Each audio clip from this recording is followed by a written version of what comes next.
নমস্কার বন্ধুরা, আমি তোমাদের বন্ধু সোমনাথ। তোমাদের প্রত্যেককে আমাদের ইউটিউব চ্যানেল সাহিত্যের সৌহার্দ্যতে স্বাগত জানাই। আজকে আমাদের আলোচ্য বিষয় ওয়েস্ট বেঙ্গল বোর্ডের থার্ড সেমিস্টার এইচএস এর একটি বিশেষ গুরুত্বপূর্ণ গল্প। সেটা হচ্ছে আদরিণী, যেটি লিখেছেন প্রভাত কুমার মুখোপাধ্যায়। তোমরা জানো যে এটা এমসিকিউ বেসড, এখান থেকে কোয়েশ্চেন হবে। তবুও গল্পটা যদি আমরা খুঁটিয়ে পুঙ্খানুপুঙ্খভাবে না পড়ি এবং না বুঝি, সেক্ষেত্রে শুধু প্রশ্ন উত্তর মুখস্থ করা নিরর্থক। তাই জন্য আমাদের এই বিষয়টিকে আরো দক্ষতার সঙ্গে বুঝতে হবে, সবার আগে বোঝা এবং প্রভাত কুমার মুখোপাধ্যায় সম্পর্কে সামান্য কিছু তথ্য জ্ঞান লাভ করা। তার যদি ব্যাকগ্রাউন্ড বা প্রেক্ষাপট আমরা না বুঝি, সেক্ষেত্রে গল্পটা বোঝা কিন্তু বিরাট মুশকিলের। প্রথমেই বলি, তাহলে সেক্ষেত্রে আমরা গল্পটা জানার আগে দু একটা কথা জানবো। দু একটা কথার মধ্যে যেটা সবার আগে জানবো সেটা হচ্ছে প্রভাত কুমার মুখোপাধ্যায় ইনি যে এই গল্পটি লিখছেন, এই গল্পটির মধ্যে রয়েছে কি? গল্পটির মধ্যে রয়েছে একটি হাতি এবং একটি মানুষ, যিনি যার একটি নাম আছে, নামটি পরে বলছি, কিন্তু জেনে রাখো মানুষ। তাহলে দুটো ভিন্নধর্মী জীব। তাহলে একটি হাতি এবং মানুষের মধ্যে অ্যাটাচমেন্ট, এই অ্যাটাচমেন্টটা শেষ পর্যন্ত পরিণতি কি হলো বা দুজনের মধ্যে হৃদয়িক বন্ধনটা কতখানি, সেই বিষয়টাকে কিন্তু আগে একটু অনুধাবন করতে হবে। তারপরে কিন্তু আমরা এই বিষয়টা নিয়ে আলোচনা করতে পারবো। তাই জন্য বলছি যে এই অ্যাটাচমেন্ট বিষয়টা যদি জানতে হয়, তোমাদের জানতে হবে জন বোলবির অ্যাটাচমেন্ট থিওরি। তাহলে জন বোলবির অ্যাটাচমেন্ট থিওরিটা কি? এটা অনেক ডিটেল একটা আলোচনা, তোমাদের অতটা লাগবে না। তোমাদের বোঝার জন্য একটুখানি জিনিসটা প্রয়োজন, শুধু সেটুকুই তোমাদের আলোচনাটা করে দিচ্ছি যে সেই থিওরিটা কি অ্যাকচুয়ালি। থিওরিটাতে বলা হয়েছে যে একজন সন্তানের সঙ্গে তার বাবা মার যে অ্যাটাচমেন্ট, যে টান, সেইটার উপরে বেস করে এই থিওরিটা রচনা হয়েছে। এবার কথা হচ্ছে, বাবা মা দুজনের সাথে কি সমান প্রতিক্রিয়া সম্পন্ন হয়?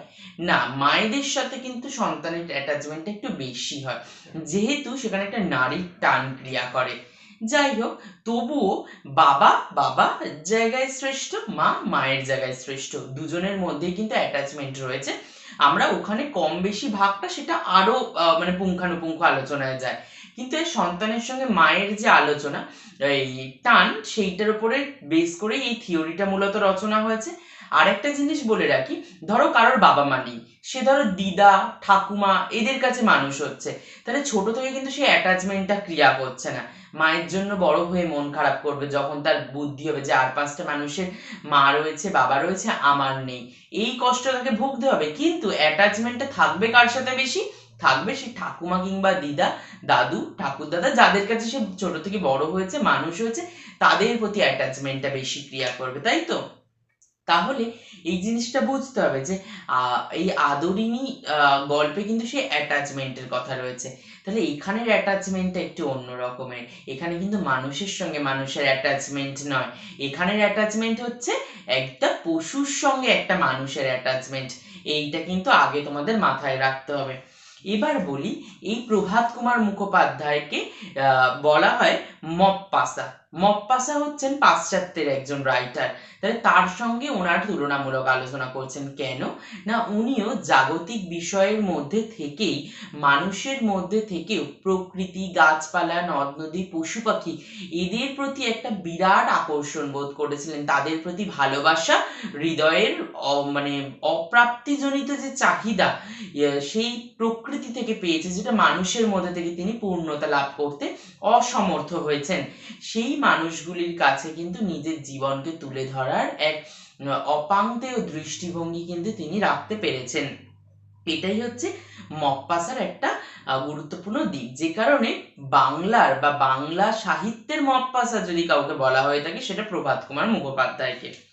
এবার আসি তোমাদের মূল কনটেক্সট, যার ওপর বেস করে এইটা রচনা হয়েছে, এই গল্পটা। এই যে আদরিণী গল্পটা, আদরিণী গল্পটাতেই দেখছো আদরিণীর নামকরণ করা হয়েছে। আদরিণীটা কে অ্যাকচুয়ালি, সেটা আমরা বলবো, সেটা আমরা গল্পের মধ্যে থেকেই আস্তে আস্তে পেয়ে যাব। তো তাহলে চলো গল্পটা আমরা শুরু করি। গল্পটার প্রথমেই দেখো বিভিন্ন স্টেজে এটাকে বিন্যস্ত করে দিয়েছে, প্রথম পরিচ্ছেদ, দ্বিতীয় পরিচ্ছেদ। শর্ট কোয়েশ্চেনের জন্য অবশ্যই মনে রাখবে কতগুলো পরিচ্ছেদ রয়েছে, সেই পরিচ্ছেদগুলোকে কিন্তু দিতে পারে যে এই গল্পে এতগুলি পরিচ্ছেদ রয়েছে বলে অপশনস দিল, তোমাকে সেই অনুযায়ী কিন্তু মার্কিং করতে হবে। বলছে দেখো, পাড়ার নগেন্দ্র ডাক্তার ও জুনিয়র উকিল কুঞ্জবিহারী বাবু বিকেলে পান চিবাইতে চিবাইতে হাতের ছড়ি দুলাইতে দুলাইতে জয়রাম মোক্তারের নিকট আসিয়া বলিলেন, মুখুজ্জে মশাই, পীরগঞ্জের বাবুদের বাড়ি থেকে আমরা নিমন্ত্রণ পেয়েছি। এই সোমবার দিন মেজবাবুর মেয়ের বিয়ে। শুনেছি নাকি ভারী ধুমধাম হবে।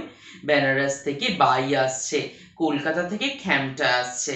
আপনি নিমন্ত্রণ পেয়েছেন কি?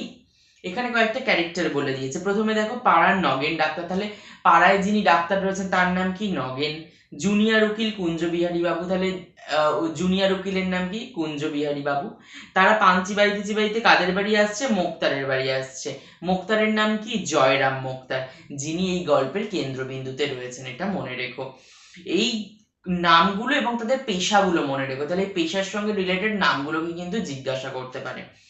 এবার বলছে দেখো, যে মুখুজ্জে মশাই, পীরগঞ্জের বাবুদের বাড়ি থেকে আমরা নিমন্ত্রণ পেয়েছি। তাহলে যাদের বাড়ি থেকে নেমন্তন্ন পেয়েছে তাদের বাড়ি কোথায়? পীরগঞ্জে, মনে রেখো। তাহলে পীরগঞ্জ থেকে কাদের বাড়ি থেকে নেমন্তন্ন করেছে? মুখুজ্জে মশাই নেমন্তন্ন করেছেন। কবে বিয়ে? সোমবার দিন বিয়ে, মেজবাবুর মেয়ের বিয়ে। শুনেছি নাকি ভারী ধুমধাম হবে। তাহলে সেখানে ধুমধাম করে বিয়ে হবে, সোমবার দিন বিয়ে হবে।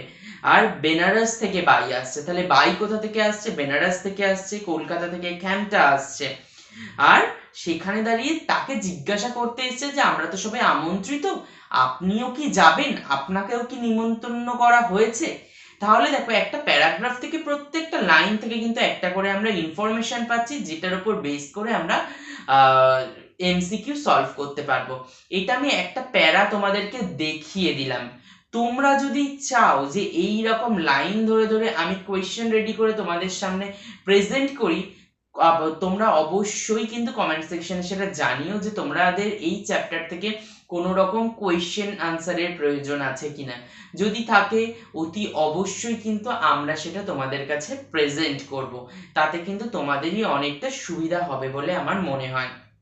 যাই হোক, এই প্রেজেন্টেশনের মধ্যে দিয়ে যেটা সবার আগে বলবো, লাইনগুলোকে খুঁটিয়ে খুঁটিয়ে মনে রাখার চেষ্টা করো, কারণ এটা এমসিকিউ। এখানে তুমি ওভারঅল গল্প পড়ে গেলে, তুমি গল্পটার জিস্ট জানো, তুমি কিন্তু পরীক্ষায় কিছু করতে পারবে না। অবশ্যই জানা ভালো, গল্পের জিস্ট না জানলে তুমি কিচ্ছু করতে পারবে না। কিন্তু একই সঙ্গে তুমি যদি খুঁটিয়ে খুঁটিয়ে লাইনগুলোর ইনফরমেশন মনে না রাখতে পারো, সেটাও কিন্তু অসুবিধা। কেননা সবার একটা কনসেপ্ট রয়েছে, ওই বাংলা তো হয়ে যাবে, কিন্তু না, বাংলা হয় না। বাংলা আমার মনে হয় সব থেকে কঠিন, যেখানে তোমার ইনফরমেশন মনে রাখতে হবে, যেখানে তোমার বানানোর স্কোপ নেই। আর্টস মানেই সহজ, এই চিন্তাধারা থেকে বেরিয়ে আসতে হবে। তুমি যেটাতে পড়াশোনা করবে, যেটা তোমার কাছে খুব গ্রহণযোগ্য হয়ে উঠবে, যেটাকে তুমি ভালোবাসবে, সেটা তোমার কাছে সহজ হবে।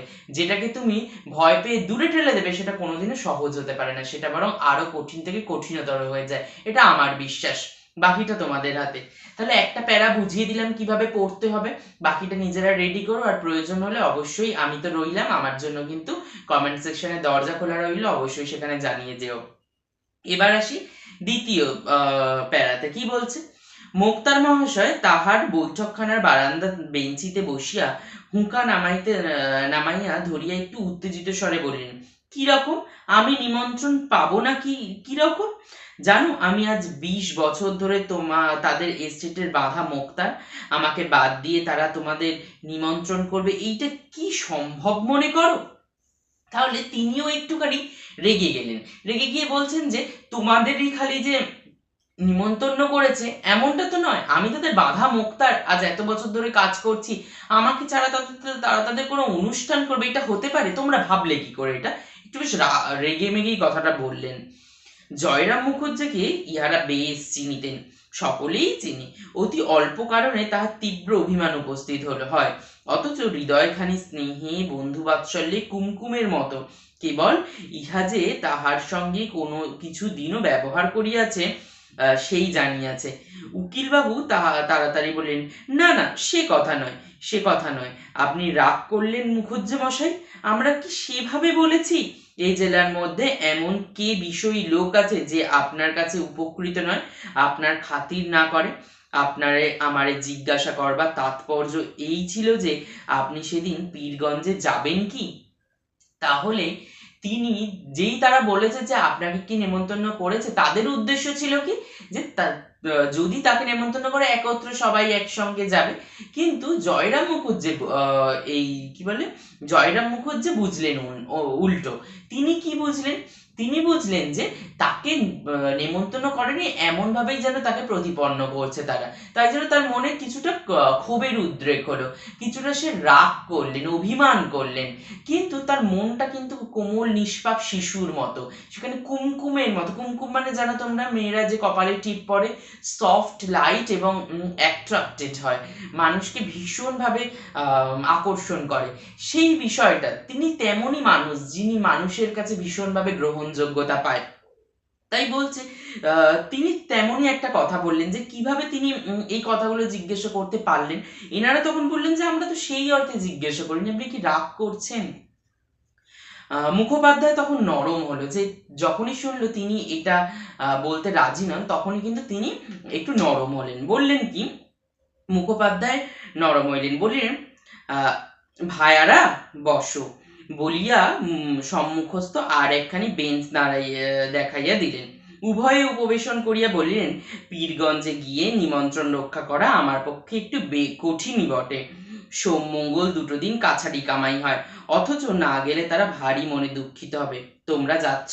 তাহলে তিনি একটু নরম স্বরে বলছে যে তার কাছারি কামাই হয়ে যাবে, সোম-মঙ্গল দুটো দিন গেলে তো লেগেই যাবে, তাই তিনি কামাই করতে পারবেন না। তিনি যদি কামাই করেন সেখানকার মানুষজনের মন খারাপ হয়ে যায়, তো তিনি নাই বা যেতে পারেন। তোমরা কি যাচ্ছ? এরম একটা বক্তব্য তিনি রাখছেন। নগেন্দ্রবাবু বললেন, যাবার তো খুবই ইচ্ছে, কিন্তু অতদূর যাওয়া তো সোজা নয়, ঘোড়ার পথ নেই, গরুর গাড়ি করে যেতে হলে যেতে দুদিন, আসতে দুদিন, পালকি করে যাওয়া সেও জোগাড় হওয়া মুশকিল। আমরা দুজনে তাই পরামর্শ করলাম, যাই মুখুজ্জে মশাইকে গিয়ে জিজ্ঞাসা করি। তিনি যদি যান নিশ্চয়ই রাজবাড়ি থেকে একটা হাতি টাতি আনিয়ে নেবেন। এখন আমরা দুজনেও তার সঙ্গে হাতিটাকে দিব্যি আরামে যেতে পারবো। তাহলে তারা বলল কি, নিজেদের মধ্যে তারা কি প্ল্যান করেছে না, যদি জয়রাম বাবু যান তাহলে তাকে দিয়ে একটা হাতি আনিয়ে নিলে হাতিতে তারাও চলে যাবেন, তাহলে স্বাচ্ছন্দ্যের সঙ্গে তাদের যাত্রাপত্র সুগম হবে, এতে কারোরই অসুবিধা হবে না। না হলে এমনি যদি যেতে হয় তাহলে অনেকটা সময় সাপেক্ষ ব্যাপার, আর কষ্টসাধ্যও বটে। তাই জন্য কিন্তু তারা জয়রাম বাবুর কাছে এসে উপস্থিত হয়েছেন। মোক্তার মহাশয় স্থিত মুখে বলিলেন, এই কথা, তার জন্য আর ভাব না কি ভাই? মহারাজ নরেশচন্দ্র তো আমার আজকালের মক্কেল নন, ওর বাপের আমল থেকে আমি ওদের মোক্তার। আমি কাল সকালেই রাজবাড়িতে চিঠি পাঠিয়ে দিচ্ছি, সন্ধ্যা নাগাদ হাতি এসে যাবে এখন। তাহলে দেখো এখানে খুব সুন্দরভাবে বলছে কি, এই নরেশচন্দ্র তার বহুকালের ক্লায়েন্ট, কিন্তু তাকে যদি তিনি একবার বলেন তিনি কিন্তু না বলবেন না, তিনি সঙ্গে সঙ্গে তাকে হাতি দিয়ে দেবেন। তাহলে তখন এই ভরসা নিয়ে তিনি কিন্তু একটা দৃঢ় কণ্ঠে এই কথাটা বললেন যে আমি বললেই উনি দিয়ে দেবেন, তো অনায়াসেই যাওয়া যায়। কুঞ্জবাবু বলিলেন, দেখলে হে ডাক্তার, আমি তো বলেছিলাম, অত ভাবছো কেন? মুখুজ্জে মশাইয়ের কাছে গেলেই একটা উপায় হয়ে যাবে। তা মুখুজ্জে মশাই, আপনাকেও কিন্তু আমাদের সঙ্গে যেতে হবে, না গেলে ছাড়ছি নেই। তাহলে তিনি তখন বলছেন, এই তো তাহলে উপায় হয়ে গেল। কুঞ্জবাবু বলিলেন, যদি এই উপায় হয়েই যায় তাহলে তো আর অসুবিধার কিছু নেই, আপনি এলেই আপনাকেও তাহলে আমাদের সঙ্গে যেতে হবে, তাহলে তো ওই কষ্টসাধ্য ব্যাপারটা আর থাকবে না। যাব বই কি ভায়া, আমিও যাব, তবে আমার তো ভাই খ্যামটা শোনবার বয়স নেই। তোমরা শুনো, আমি মাথায় এক পগ্গে বেঁধে একটি থেলো হুঁকো হাতে করে লোকজনের অভ্যর্থনা করব। কে খেলে কে না খেলে দেখব, তদারক করে বেড়াবো, আর তোমরা বসে শুনবে পেয়ালা মুখে ভর দে, কেমন? বলিয়া মুখোপাধ্যায় মহাশয় হা হা করিয়া হাসিতে লাগিলেন। এখানে এটা হয়তো পাকড়ি হবে, এখানে স্পেলিংটা মিস্টেক আছে, আমি মাথায় এক পাকড়ি বেঁধে। যাই হোক, এখানে তিনি বলতে চাইছেন যে ওই যে খ্যামটা আসছে বাইরে থেকে, সেটাও তিনি বললেন যে আমার বয়স তো আর ওই খ্যামটা শোনবার নয়, তো সেক্ষেত্রে আমি মাথায় পাগড়ি বেঁধে খাওয়া দাওয়ার তদারকি করবো, তোমরা ওসব শুনো টুনো কোন, তো ওসব তোমাদের বয়স আছে, আমার তো আর সে বয়স নেই। যাই হোক, এখানে প্রথম পরিচ্ছেদে শেষ হচ্ছে, দ্বিতীয় পরিচ্ছেদ শুরু হচ্ছে। বলছে, পরদিন রবিবার, এই দিন প্রভাতে আহ্নিক পূজাটা মুখুজ্জে মহাশয় একটু ঘটা করিয়াই করিতেন। বেলা 9টার সময় পূজা সমাপন করিয়া জলযোগান্তে বৈঠকখানায় আসিয়া বসিলেন। অনেকগুলি মক্কেল উপস্থিত ছিল, তাহাদের সহিত কথাবার্তা কহিতে লাগিলেন। হঠাৎ সেই হাতির কথা মনে পড়িয়া গেল। তখন কাগজ কলম লইয়া চশমাটি পরিয়া প্রবল প্রতাপান্বিত শ্রীল শ্রীমন্ত মহারাজ শ্রী নরেশচন্দ্র রায় চৌধুরী বাহাদুর আশ্রিত জন প্রতিপলোকেষু পাঠ লিখিয়া 2 দিনের মধ্যে একটি সুশীল সুবোধ হস্তি প্রার্থনা করিয়া পত্র লিখিলেন। পূর্বেও আবশ্যক হইলে তিনি কতবার এইরূপ মহারাজের হস্তি আনাইয়া লইয়াছেন। একজন ভৃত্যকে ডাকিয়া পত্রখানি লইয়া যাইতে আজ্ঞা দিয়া মোক্তার মহাশয় আবার মক্কেলগণের সহিত কথোপকথনে উপবৃত্ত হইলেন। শ্রীযুক্ত জয়রাম মুখোপাধ্যায় বয়স এখন 50 পার হইয়াছে। মানুষটি লম্বা ছাঁচের রংটি আর একটু পরিষ্কার হইলেই গৌরবর্ণ বলা যাইতে পারিত। গোঁফগুলি মোটা মোটা কাঁচা পাকায় মিশ্রিত, মাথায় সম্মুখ ভাগে টাক আছে, চক্ষু দুইটি বড় বড় ভাসা ভাসা, তাহার হৃদয়ের কোমলতা যেন হৃদয় ছাপিয়া এই চক্ষু দুটি দিয়ে উছলিয়া পড়িতেছে। তাহলে এখানে দেখো কি বললেন, তাহলে এখানে তার বর্ণনা দিলেন, তার স্বভাব চরিত্র এবং বাহ্যিক দুটোরই বর্ণনা আমরা পেলাম। তাহলে এই জায়গাটাও খুঁটিয়ে পড়তে হবে, এখান থেকে যে কোনো একটা ইনফরমেশন তোমাদের জানতে চাইতে পারে। তিনি পরদিন কিভাবে, কি বারে, কটার সময় আহ্নিক করছিলেন, আহ্নিকের সমাপন ব্যবস্থাটা কেমন, তারপরে তার হৃদয়ের অভিব্যক্তিটা কেমন ঘটেছিল, এই যে বর্ণনাগুলো দিল, এগুলো কিন্তু ইনফরমেটিভ জায়গা, এই জায়গাগুলো অবশ্যই দেখবে। ইহার আদিবাস যশোহর জেলায়। এখানে যখন প্রথম মোক্তারি করিতে আসেন, তখন এদিকে রেল খোলে নাই। পদ্মা পার হইয়া কতক নৌকা পথে, কতক গরুর গাড়িতে, কতক পদব্রজে আসিতে হইয়াছিল। সঙ্গে কেবলমাত্র একটি ক্যাম্বিসের ব্যাগ এবং একটি পিতলের ঘটি ছিল। সহায় সম্পত্তি কিছুই ছিল না। মাসিক 13 শিকায় একটি বাসা ভাড়া লইয়া নিজ হাতে রাঁধিয়া খাইয়া মোক্তারি ব্যবসায় আরম্ভ করিয়া দেন। এখন সেই জয়রাম মুখোপাধ্যায় পাকা দালান কোঠা করিয়াছেন, বাগান করিয়াছেন, পুকুর কিনিয়াছেন, অনেকগুলি কোম্পানির কাজও কিনিয়াছেন। সে সময়ের কথা বলিতেছি, তখন এ জেলায় ইংরেজিওয়ালা মোক্তারের আবির্ভাব হইয়াছে বটে, কিন্তু জয়রাম মুখুজ্জেকে তাহারা কেহই হটাইতে পারে নাই। এখনো তিনি এ জেলায় প্রধান মোক্তার বলিয়াই গণ্য। তাহলে দেখো, উনি যখন যশোহর জেলা থেকে এখানে প্রথম এলেন, এসে তার জীবনযাপনের শুরু বিভিন্ন স্টেজের মধ্যে দিয়ে, তার পরিশ্রমই তাকে কিন্তু সফলতার দোরগোড়ায় পৌঁছে দিয়েছে, আর বর্তমানে তার অভিজ্ঞতা তাকে আজও বাজারে টিকিয়ে রেখেছে।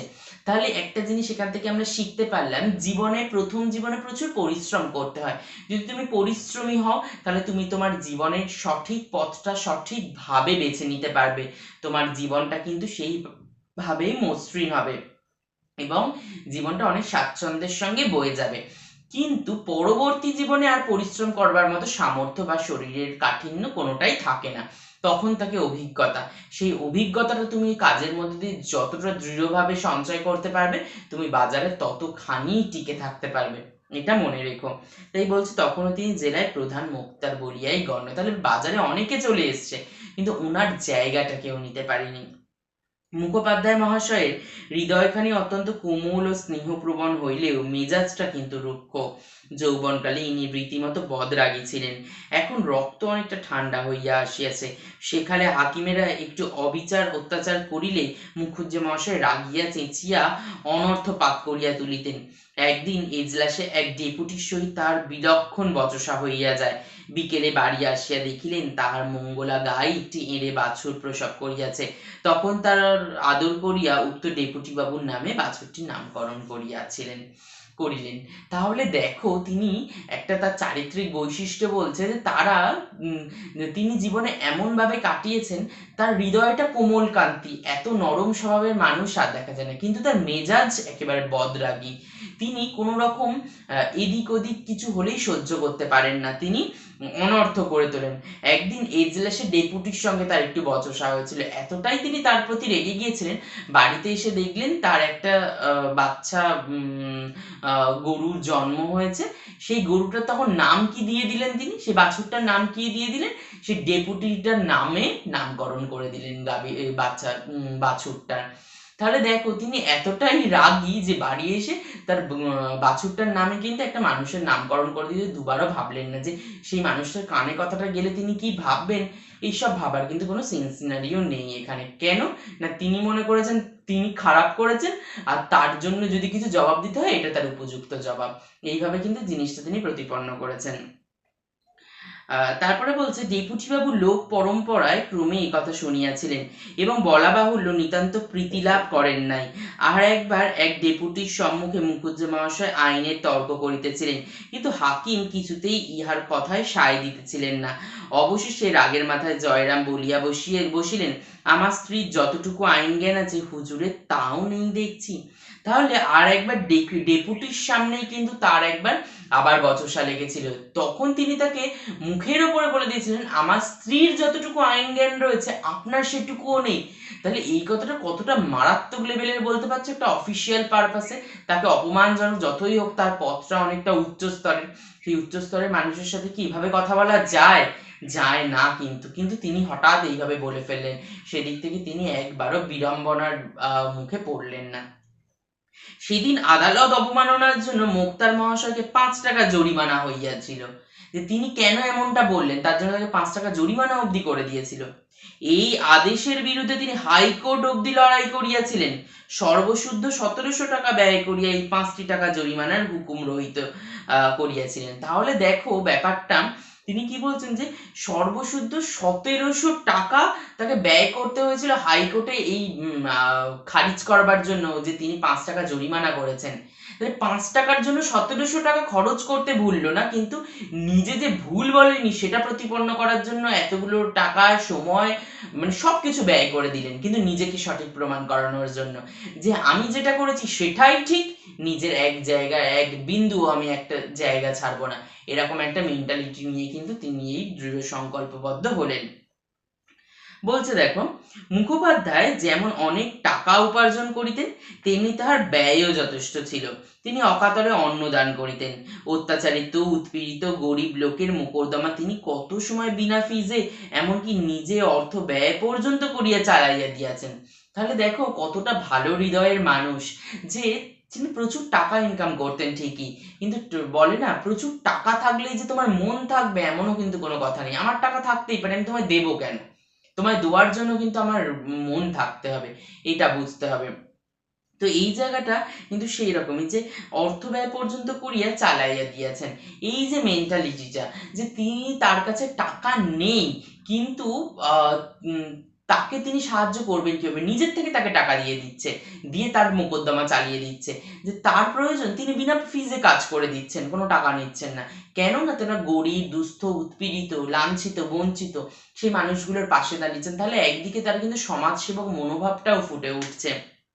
তারপরে দেখো বলছে যে প্রতি রবিবার অপরাহ্নকালে পাড়ার যুবক বৃদ্ধগণ মোক্তার মহাশয়ের বৈঠকখানায় সমবেত হইয়া তাস, পাশা প্রভৃতি খেলিয়া থাকেন। অদ্যও সেইরূপ অনেকে আগমন করিয়াছেন। পূর্বোক্ত ডাক্তারবাবু ও উকিলবাবু আসেন। হাতিকে বাঁধিবার জন্য বাগানে খানিকটা স্থান পরিষ্কৃত করা হইয়াছে।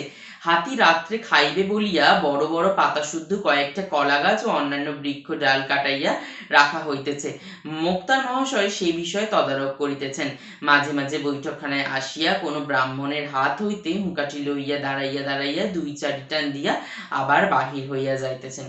তাহলে দেখো বাড়িতে যে হাতি কিনতে বলে দিয়েছিল, যে আমাকে হাতি দেবে না তো কি হয়েছে, আমি হাতি কিনে নেবো, তাহলে তার জন্য কিন্তু বাড়ির জায়গা পরিষ্কার হচ্ছে যে এখানে হাতি থাকবে, তাহলে হাতি একটা পশু আসবে, তার জন্য কিন্তু একটা দেখো আড়ম্বরের জায়গা তৈরি করে দিচ্ছেন তিনি। সন্ধ্যার কিছু পূর্বে জয়রাম বৈঠকখানায় বসিয়া পাশা খেলা দেখিতেছিলেন। এমন সময় সেই পত্রবাহক ভৃত্য ফিরিয়া আসিল, বলিল হাতি পাওয়া গেল না। কুঞ্জবাবু নিরাশ হইয়া বলিয়া উঠিলেন, পাওয়া গেল না। নগেন্দ্রবাবু বললেন, তাই তো, সব মাটি। মোক্তার মহাশয় বললেন, কেন রে, হাতি পাওয়া গেল না কেন? চিঠির জবাব এনেছিল? ভৃত্য বলিল, আজ্ঞে না, দেওয়ানজিকে গিয়ে চিঠি দিলাম। তিনি চিঠি দিয়ে মহারাজের কাছে গেলেন। খানিক বাদে ফিরে এসে বললেন, বিয়ে নেমন্তন্ন হয়েছে, তার জন্য হাতি কেন, গরুর গাড়িতে আসতে বলো। তাহলে সেখানে দেখো, তিনি যখন হাতির চাওয়ার জন্য লোক পাঠিয়েছিলেন, সেই লোককে তাহলে কি শুনিয়ে দেওয়া হলো? না, বিয়ে বাড়িতে নেমন্তন্ন করা হচ্ছে, তা হাতি করে আসতে হবে? কি দরকার, গরুর গাড়িতে করে চলে এসো, তাতে তো কিচ্ছু যায় আসে না। এটা কিন্তু তিনি খুব একটা ভালোভাবে নিলেন না। তিনি কিন্তু সেটা খুব অপমানসূচক বাক্যে নিজের মধ্যে নিলেন। দেখতেই পাচ্ছ, রকচটা মানুষ, তিনি নিজের আনুকূল্যে কিছু না হলেই রেগে যান প্রচন্ড। তাই বলছেন। এই কথা শুনিবা মাত্র জয়রাম খুবই লজ্জায় রোষে যেন একেবারে ক্ষিপ্তপ্রায় হইয়া উঠিলেন। দেখো, একটু হওয়াটাও স্বাভাবিক। আমরা বাংলা একটা কথা বলি না, আর প্রেস্টিজ থাকলো না লোকের কাছে। এই যে কথাটা ইংরেজি শব্দ প্রয়োগে আমরা আমাদের এখন মুখে মুখে খুব চলে। তিনি তো আর পাঁচটা মানুষের সামনে কথা দিয়েছিলেন যে আমি বললে কেন উনি করবেন না, উনি নিশ্চয়ই করে দেবেন, আমার এক কথায় উনি রাজি, হাতি পাঠিয়ে দেবেন। কিন্তু সেই কথাটা যখন নস্যাৎ হয়ে গেল, তখন দেখো তার মনে কিন্তু বিরাট কষ্টের আবির্ভাব ঘটলো। তিনি তখন বুঝলেন যে এ আবার কি, এটা তো বিরাট অসুবিধার সম্মুখীন হওয়া, যে আমার কাছে আর আমার কথার কোনো দাম রইল না, পাঁচটা মানুষ আমাকে কি ভাববে। সেই জন্য কিন্তু উনি প্রচন্ড রেগে উঠলেন। মুখমণ্ডলের শিরা উপশিরা স্ফীত হইয়া উঠিল। কম্পিত স্বরে ঘাড় বাঁকাইয়া বারংবার বলিতে লাগলেন, হাতি দিলে না, হাতি দিলে না, হাতি দিলে না। মানে একটু রেগে রেগে কথাগুলো বলছে। সমবেত ভদ্রলোকগণ ক্রিয়া বন্ধ করিয়া হাত গুটাইয়া বসলেন। কেউ কেউ বললেন, তার আর কি করবেন মুখুজ্জে মশাই, পরের জিনিস, জোর তো নেই। একখানা ভালো দেখে গরুর গাড়ি ভাড়া করে নিয়ে রাত্রি 10টা-11টার সময় বেরিয়ে পড়ুন, ঠিক সময় পৌঁছে যাবেন। এই ইদ্দামদ্দি শেখ একজোড়া নতুন বলদ কিনে এনেছেন, খুব দ্রুত যায়। জয়রাম বক্তার দিকে দৃষ্টিপাত না করিয়া বললেন, না, গরুর গাড়িতে চড়ে আমি যাব না, যদি হাতি চড়ে যেতে পারি তবেই যাব, নইলে এ বিবাহে আমার যাওয়াই হবে না। তাহলে জেদ দেখো কি রূপ। তিনি জেদ করে বলেই দিলেন, যদি আমি যাই এই গাড়িতেই যাব, হাতির পিঠেই চড়েই যাবো, যদি না যাই আমি কোনো গরুর গাড়িতেই যাব না। তারা প্রস্তাব দিলেন যে এখানে এই একজনের নাম বলেছে দেখো, ইদ্দামদ্দি শেখ। এটার নামটা খুব মনে রাখবে, কারণ ইনি নতুন বলদ কিনেছেন। বলছে তিনি তো কিনেছেন, তার গাড়ি করে চলে গেলেই হয়। না, ওনার জেদ তো জেদ, উনি বলেছেন একবার হাতির পিঠে যাবেন, তো ওনাকে হাতির পিঠেই যেতে হবে। এখানে শেষ হচ্ছে দ্বিতীয় পরিচ্ছেদ, শুরু হচ্ছে তৃতীয় পরিচ্ছেদ। দেখো বলছে, শহর হইতে 2-3 ক্রোশের মধ্যে 2-3 জন জমিদারের হস্তি ছিল। সেই রাত্রেই জয়রাম তত্ত্বস্থানে লোক পাঠাইয়া দিলেন, যদি কেউ হস্তি বিক্রয় করে তবে কিনিবেন। রাত 2 প্রহরের সময় একজন ফিরিয়া আসিয়া বলিল, বীরপুরের উমাচরণ লাহিড়ীর একটি মাদি হাতি আছে, এখনো বাচ্চা, বিক্রি করবে, কিন্তু বিস্তর দাম চায়। কত? 2000 টাকা। খুব বাচ্চা? না, সবারই নিতে পারবে, কুছ পরোয়া নেই, তাই কিনবো। এখনই তুমি যাও, সকাল সকালেই যেন হাতি আসে। লাহিড়ী মহাশয়কে আমার নমস্কার জানিয়ে বলো, হাতির সঙ্গে যেন কোনো বিশ্বাসী কর্মচারী পাঠিয়ে দেন, হাতি দিয়ে টাকা নিয়ে যাবে। তাহলে সেই রাত্রেই দেখো খবর জোগাড় করে নিল, কলকাতা সংলগ্ন যে কয়েকজন জমিদার রয়েছে তাদের মধ্যে কে হাতি বিক্রি করবে, তিনি হাতি কিনবেন। তাহলে খবর এলো 2000 টাকার বিনিময়ে একটা হাতি বিক্রি হবে, মেয়ে হাতি। তো তখন সে তাতেই রাজি হলো। প্রথমে একটু কনফিউশন ছিল, বাচ্চা, তাহলে সে কি পারবে না, যখন শুনলো সে সওয়ারি করতে পারবে, সে বয়ে নিয়ে যেতে পারবে মানুষজনকে, তখন কিন্তু তিনি 2000 টাকাই ব্যয় করতে রাজি হয়ে গেলেন। পরদিন বেলা 7টার সময় হস্তিনী আসিল, তাহার নাম আদরিণী। লাহিড়ী মহাশয় কর্মচারী রীতিমতো স্ট্যাম্প কাগজে রসিদ লিখিয়া দিয়া 2000 টাকা লইয়া প্রস্থান করিল। তাহলে একেবারে দলিল দস্তাবেজের মাধ্যমে হাতিটিকে তিনি কিনে নিলেন। আর তার নামকরণ কি করলেন? নামকরণ করলেন আদরিণী। বাড়িতে হাতি আসিবা মাত্র পাড়ার তাবৎ বালক বালিকা আসিয়া বৈঠকখানার উঠোনে ভিড় করিয়া দাঁড়াইল। 2-1 অশিষ্ট বালক সুর করিয়া বলিতে লাগিল, হাতি তোর গোদা পায়ে নাতি। বাড়ির বালকেরা ইহাতে অত্যন্ত ক্রুদ্ধ হইয়া উঠিল এবং অপমান করিয়া তাহাদিগকে বহিষ্কৃত করিয়া দিল। হস্তিনী গিয়া অন্তঃপুরদ্বারের নিকট দাঁড়াইল। মুখুজ্জে মহাশয় বিপত্নী, তাহার জ্যেষ্ঠা পুত্রবধূ একটি ঘটিতে জল লইয়া সভয় পদক্ষেপে বাহির হইয়া আসিলেন। কম্পিত হস্তে তাহার পদতুষ্টয়ে সেই জল একটু ঢালিয়া দিলেন। মাহতের ইঙ্গিতানুসারে আদরিণী তখন জানু পাতিয়া বসিল। বরবধূ তৈল ও সিঁদুরে তাহার ললাট রঞ্জিত করিয়া দিলেন। ঘন ঘন শঙ্খধ্বনি হতে লাগিল। আবার দাঁড়াইয়া উঠিল। একটা ধামায় ভরিয়া আলু চাল কলা ও অন্যান্য মঙ্গলাদ্রব্য তাহার সম্মুখে রক্ষিত হইল। সুর দিয়া তুলিয়া তুলিয়া কতক সে খাইল, অধিকাংশই ছিটিয়া দিল। এইরূপে বরণ সম্পন্ন হইলে রাজহস্তির জন্য সংগৃহীত সেই কদলীকাণ্ড বৃক্ষশাখা আদরিণীর ভোজন করিতে লাগিলেন। তাহলে দেখো, তিনি যেহেতু বিপত্নিক ছিলেন জয়রাম বাবু, তার যিনি জ্যেষ্ঠ পুত্রবধূ অর্থাৎ তার ছেলের প্রথম বউ যিনি বড় বউ বাড়ির বড় ছেলের বউ, তিনি কিন্তু তাকে বরণ করে নিলেন। কিভাবে দেখো, তার কপালে তিলক কেটে দিলেন, তাকে বরণ করেন। দেখো, একটা মেয়ে যখন বাপের বাড়িতে ফেরে অষ্টমঙ্গলায় বিয়ের পরে, তাকে ঠিক যেভাবে বরণ করে ঘরে তোলা হয়, একেও কিন্তু বাড়ির কন্যা সমরূপে দেখালেন। এখানেই বোঝা গেল, ওই যে আমি প্রথমে জন বোলবির অ্যাটাচমেন্ট থিওরি বলেছিলাম, এখানে কিন্তু সেই অ্যাটাচমেন্ট থিওরিরই জায়গা তৈরি হয়ে যাচ্ছে। দেখো, তাই জন্য বলছে তাকে যেন রাজহস্তির সম্মানে সম্মানিত করে বাড়িতে তাকে আসতেই তাকে বরণ করে তাকে খেতে দিল চাল ফলমূল। সে কিছুটা খেলো আর বাকিটা ছড়িয়ে ছিটিয়ে দিল, অতটাও খেলো না। তারপরে এই যে কাণ্ড, বৃক্ষ শাখা, কদলী কাণ্ড মানে হচ্ছে কলা গাছের কাণ্ড, সেই সমস্ত জিনিস তাকে কিন্তু খেতে দেওয়া হলো। তারপরে বলছে, নিমন্ত্রণ রক্ষা করিয়া পীরগঞ্জ হইতে ফিরিবার পরদিন বিকালেই মহারাজ নরেশচন্দ্রের সহিত মুখোপাধ্যায় মহাশয় সাক্ষাৎ করিতে গেলেন। বলা বাহুল্য, হস্তি পৃষ্ঠে আরোহণ করিয়াই গেলেন। তাহলে কি বলছে, নরেশচন্দ্র মুখোপাধ্যায় মহাশয় সাক্ষাৎ করলেন পরের দিন তার সঙ্গে। কিভাবে সাক্ষাৎ করলেন না, হাতির পিঠে চেপে গিয়ে সাক্ষাৎ করলেন। মহারাজের দ্বিতল বৈঠকখানার নিম্নে বিস্তৃত প্রাঙ্গণ, প্রাঙ্গণের অপর প্রান্তে প্রবেশে সিংহদ্বার। বৈঠকখানায় বসিয়া সমস্ত প্রাঙ্গণ ও সিংহদ্বারের বাইরে অনেক দূর অবধি মহারাজের দৃষ্টিগোচর হইয়া থাকে। রাত সমীপে উপনীত হইলেই মুখোপাধ্যায় মহাশয় তাহাকে আশীর্বাদ করিয়া আসন গ্রহণ করিলেন। মোকদ্দমা ও বিষয় সংক্রান্ত দু চারি কথার পর মহারাজ জিজ্ঞাসা করলেন, মুখুজ্জে মশাই, ও হাতি কার? মুখুজ্জে মশাই বিনীতভাবে বলিলেন, আজ্ঞে হুজুর বাহাদুরেরই হাতি। মহারাজ বিস্মিত হইয়া বলিলেন, আমার হাতি? কই, ও হাতি তো কোনোদিন আমি দেখিনি, কোথা থেকে এলো? আজ্ঞে বীরপুরের উমাচরণ লাহিড়ীর কাছ থেকে কিনেছি। অধিকতর বিস্মিত হইয়া রাজা বললেন, আপনি কিনেছেন? আজ্ঞে হ্যাঁ। তবে বললেন আমার হাতি? বিনয় কিংবা শ্লেষসূচক ঠিক বোঝা গেল না। একটু মৃদু হাস্য করিয়াই জয়রাম বলিলেন, যখন হুজুর বাহাদুরের দ্বারাই প্রতিপালিত হচ্ছি, আমি যখন আপনার, তখন ও হাতি আপনার বই আর কার? সন্ধ্যার পর গৃহে ফিরিয়া বৈঠকখানায় বসিয়া সমবেত বন্ধুমণ্ডলীর নিকট মুখোপাধ্যায় এই কাহিনী সবিস্তারে বিস্তৃত করিলেন। হৃদয় হইতে সমস্ত ক্ষোভ ও লজ্জা আজ তাহার মুছিয়া গেল। কয়েকদিন পরে আজ তাহার সুনিদ্রা হইল। তাহলে দেখো, এখানে বলছে যে সন্ধ্যার পর গৃহে ফিরিয়া তিনি কিন্তু বৈঠকখানায় বসিয়া সব বন্ধুমণ্ডলীর নিকট মুখোপাধ্যায় এই কাহিনী সবিস্তারে বর্ণনা করলেন। তিনি সেই ঘটনা সবাইকে বললেন যে কিভাবে তিনি সেখানে গেলেন। তিনি যখন গেলেন, সেখানে গিয়ে কি দেখতে পেলেন, যে একটা বিরাট উঠান সামনে, আর জমিদার মহাশয় ভেতরে রয়েছেন, তার সামনে হাতি চেপে গেলেন। গিয়ে তার সাথে দু চার বর্ণের আলাপচারিতা হলো, মামলা মোকদ্দমা সম্পর্কে কথা হলো। তারপরে তিনি হাতি সম্পর্কে জানতে চাইলেন যে এই হাতিটা তুমি পেলে কোত্থেকে। সে তখন বললো যে এটা আপনারই হাতি। তো রাজা জমিদার হঠাৎ অবাক, যে আমার হাতি? তো এই হাতি এলো কোথায়, আমি তোকে কোনোদিনও দেখিনি। উনি তখন কি বললেন না, উনি বীরপুরের উমাচরণ লাহিড়ীর কাছ থেকে হাতিটা কিনেছেন। তখন বলছে, তাহলে হাতি যখন আপনি কিনেছেন, আপনার তো হাতি, আমার কেন?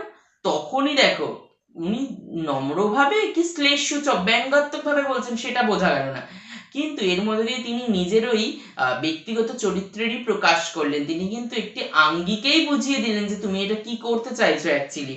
যে তিনি কিন্তু শ্লেষসূচক বক্তব্যের দ্বারাই কিন্তু বলে দিলেন যে এটা তো আপনার দ্বারাই প্রতিপালিত হচ্ছি আমরা, সুতরাং এ আপনার হাতি বই কি আর কি। তা আমি আপনার যখন হয়ে গেছি, তাহলে আমার হাতিও আপনার, তাছাড়া কি আর অন্য কিছু? এইভাবে কিন্তু পুরো স্পষ্ট কথা তিনি জানিয়ে দিলেন মুখের ওপরে। এখানেই শেষ হচ্ছে তৃতীয় পরিচ্ছেদ, এরপরে শুরু হবে চতুর্থ পরিচ্ছেদ। আজকের ভিডিওটা তাহলে এই পর্যন্তই আমি শেষ করছি। তার কারণ তোমরা দেখতেই পাচ্ছ যে গল্পের পরিসমাপ্তিটা অনেকটা বিস্তৃত, অনেকটা দূর এখনো পৌঁছতে হবে। তাই একটি ভিডিওর মধ্যে পুরোটাকে কমপ্লিট করে দেওয়া বেশ মুশকিলের। ভিডিওটা অনেক বড়, 1 ঘন্টা 1.5 ঘন্টার হয়ে যাবে। সেক্ষেত্রে কিন্তু জিনিসটা তোমাদের কাছে প্রেজেন্ট করাটাও খুব মুশকিলের। তাই আমি মনে করি ছোট ছোট অল্প অল্প ভাবে আমাদের তৈরি হওয়াটা বিশেষ প্রয়োজন। তো আমি এইখানে তৃতীয় পরিচ্ছেদ অবধি পড়ালাম, বাকি পরিচ্ছেদটা আমরা পরবর্তী ভিডিওতে পর্ব 2-তে পড়বো। এটা পর্ব 1-এর মধ্যেই সীমাবদ্ধ থাক, কেননা এর পরেই হাতিকে নিয়ে তার জীবনযাপনের যে বৃত্তান্ত সেইটার পরম্পরাটা শুরু হচ্ছে। তাই তার আগে পর্যন্ত যদি তোমরা বুঝতে পারো তাহলে সেইটুকুকেই আগে তৈরি করে নাও। অতি অবশ্যই বই নিয়ে বসো, লাইন ধরে ধরে বারবার দেখো, তোমাদের কিন্তু আর এই বিষয়ে কোনো রকম অসুবিধা থাকবে না। আমি মনে করি বাংলার এই ছোট্ট ছোট্ট জিনিসগুলো এমসিকিউ এর জন্য তোমাদের কিন্তু প্রবলেম হওয়ার কথা নয়। এই ঘটনার সিকোয়েন্সগুলো যদি মনে রাখো অনেকটা কিন্তু সুবিধা হবে। তবুও আরও আরেকটা কথা বলে রাখি, যদি তোমরা চাও আমাদের সঙ্গে কিন্তু কোনো রকম প্রবলেমের জায়গা যাতে তৈরি না হয়, কোনো রকম সলভ করবার প্রবণতা যদি না থাকে যে এই জায়গাগুলো পারছো না, তোমাদের গাইডের প্রয়োজন, তোমরা কিন্তু যোগাযোগ করতে পারো। তার জন্য আমি একটা ইমেল নাম্বার দিয়ে দিচ্ছি, সেই জায়গাটা তোমরা কিন্তু মেল করে দিতে পারো। মেল করলে অতি অবশ্যই রিপ্লাই পাবে। আর কমেন্ট সেকশন তো খোলা রইলই, সেখানে তোমরা তোমাদের সমস্যা জানাতেই পারো।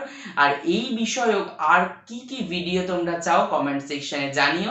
ভালো লাগলে অতি অবশ্যই লাইক কমেন্ট শেয়ার করো বন্ধুদের মধ্যে, কারণ তুমি তোমার সঙ্গে সঙ্গে তোমার বন্ধুদেরও সাহায্যের দিকে যদি হাত বাড়াও তারাও অনেকটা কিন্তু উপকৃত হতে পারে। আর আমাদের এই চ্যানেলটা খুব তাড়াতাড়ি 1K-র দিকে এগোতে চলেছে। ছোট্টই চ্যানেল, কিন্তু তোমাদের আশীর্বাদে, তোমাদের ভালোবাসায়, তোমাদের শুভেচ্ছায় আমরা আমাদের চ্যানেলকে এগিয়ে নিয়ে যাচ্ছি। তাই তোমরা যারা যারা এখনো আমাদের চ্যানেলকে সাবস্ক্রাইব করোনি তারা কিন্তু অতি অবশ্যই সাবস্ক্রাইব করে নিও, তাহলে আমরা আমাদের এই চ্যানেলের ভিডিওগুলোকে আরও তোমাদের সামনে সুন্দরভাবে প্রেজেন্ট করবার জন্য উৎসাহিত বোধ করব। তাহলে ভিডিওটি আজকের এইখানেই শেষ করছি। আবারও দেখা হবে আদরিনী দ্বিতীয় পর্ব নিয়ে তোমাদের সামনে অন্য কোনো দিন। তাহলে প্রত্যেকে ভালো থেকো, সুস্থ থেকো।